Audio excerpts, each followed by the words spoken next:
O que é um aniversário diante da eternidade? Hoje, 29 de abril, não celebramos só a data de nascimento do professor Olavo. Celebramos a irrupção de um espírito raro no mundo entregue ao torpor. Desde que eu conheci as suas obras em 2013 e me tornei oficialmente seu aluno em 2016, uma coisa se tornou muito clara para mim. A filosofia, se não for vivida com a alma, não passa de uma farsa. Dentre tantas, essa foi uma das grandes lições que o professor Olavo passou nos seus cursos.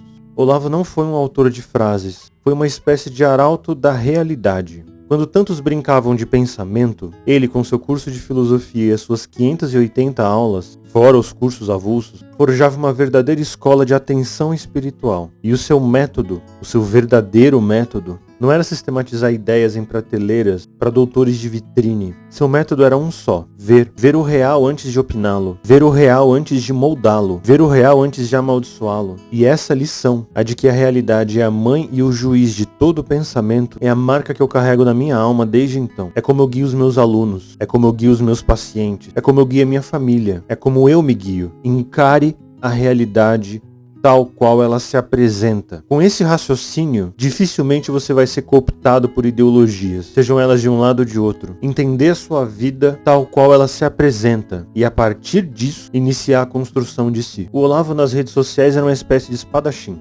O Olavo do curso de filosofia era um monge de clausura. Enquanto a caricatura gritava nas arenas públicas, a verdadeira obra era criada em silêncio, na consciência desperta dos seus alunos, o qual eu me incluo. É muito difícil você hoje falar que é um aluno ou foi um aluno do professor, porque se você fizer uma burrada, logo vão tentar desqualificar o mestre. Mas hoje, com alguma tranquilidade, eu já me identifico como aluno desse grande mestre. Afinal, seria muito injusto não atribuir os créditos de quem eu me tornei, enquanto pai, professor, homem, filósofo, psicanalista. Em grande medida, eu devo ao grande professor Olavo. Mas além dos seus cursos, Olavo era um irretocável escritor. E dentre seus milhares de artigos e dezenas de livros, eu vou destacar um: O Jardim das Aflições. O Jardim das Aflições é mais que um livro. É a fotografia da alma moderna, já apodrecida pela descrença e pela adoração da própria miséria. Quem não atravessou aquelas páginas como quem atravessa uma noite escura, ainda não sabe o que é filosofia. Olavo ensinou que toda tentativa de conhecer o mundo, sem antes conhecer a sua própria alma, é uma fraude. E que toda tentativa de conhecer o homem sem reconhecer a hierarquia espiritual do cosmos é suicídio mascarado de altruísmo. O Olavo não era um homem entre homens, era uma anomalia luminosa,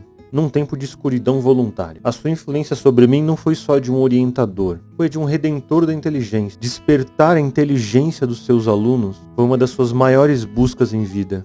Se hoje há alguma chama de lucidez acesa no meu espírito, foi ele que acendeu. Foi ele que ensinou que a realidade é maior do que você. Você não vai ser nada se você não se submeter a ela. E hoje, mais do que nunca, dá pra perceber que a missão do Olavo não era vencer debate, apesar de fazer isso com muita frequência. Era fundar consciência. Seu corpo, infelizmente, está ausente, mas a sua presença é a prova viva de que a morte só atinge os tolos. E ele permanece onde sempre esteve, no centro da realidade que ele nos obrigou a ver, a amar e a temer. Muito obrigado, Olavo de Carvalho, meu queridíssimo professor. A luta pela percepção da realidade continua e, da minha parte pelo menos, não haverá recuo.